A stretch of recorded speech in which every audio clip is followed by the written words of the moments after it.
Hi there. Russ recently told me that he had some questions regarding my miter saw setup, so I thought I'd do a quick short video and show how I've got it all set up. So let's take a look at that right now. First thing I'll point out is that I have the miter saw on a stand, and the stand is sitting on a mobile base. I've had people comment that occasionally they'll watch my videos and the miter saw seems to shake a lot. Well, in the first place, the stand is not all that sturdy, and in the second place, I occasionally forget to lower it when I have it on the mobile base. Doing that is not a good idea, but I've gotten used to it. Now, my shop is not as large as I would like. It's not a bad size when I can get my wife to pull her car out of this bay, but that doesn't happen as often as I would like. When it does, the mobile base lets me move this out here where I can use it. It's very handy that way. There's a piece of 3/4 inch plywood about 2.5 feet across and 3 feet deep that's bolted down to the stand, and then the miter saw is bolted down to that.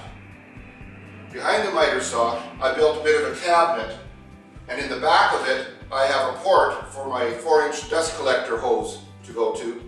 It doesn't take all the dust away. I have yet to see anyone who's come up with a way to do all of the dust, but it significantly lowers the amount that goes into the shop. I've got a couple of pieces of MDF at angles here to direct that flow down toward that. And in those, I put a couple of slots so the rails on the saw can move through them. Helps quite a bit. I think the only one I've heard of that takes all the dust away is the Capex saw by Festool, and that's just out of my budget. You also need to have their vacuum system to make it work properly. It's not going to happen for me, so this will do quite fine. My miter saw has a swing of 60 degrees to the right and 50 degrees to the left. But what if you want to cut something at 80 degrees to the left? One way I found to do that is to put on a panel that's at 90 degrees, and then when you can't come around far enough to cut it this way, by setting it against that and setting this over 10 degrees, you have that cut and ready to make it. Sometimes it's a little more convenient and obviously a little bit safer to do it on the table saw if you have a tapering jig. If you don't have it, this works well. Just be careful, clamp everything down securely, and it does a very good job. I think the thing that Russ was most interested in was my zero clearance platform. It's just 2 pieces of plywood at 90 degrees with the one against the fence trimmed down short enough that I can bring down the blade without the guard pinning on here. I only use it as a chop saw when I'm using this because I don't want to cut straight through the plywood.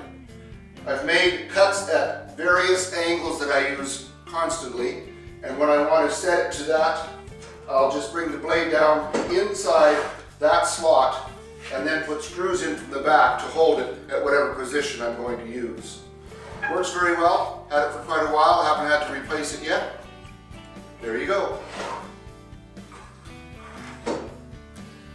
Well, I hope I've covered everything sufficiently. If you have any questions, if there's something I missed, put it in the comments. I'll be sure to answer the best I can. Hope you've enjoyed this a little bit. Maybe there's a tip or two you can use. Remember to subscribe. Have yourself a great day in your shop. Be safe always. Thanks for watching. Take care now.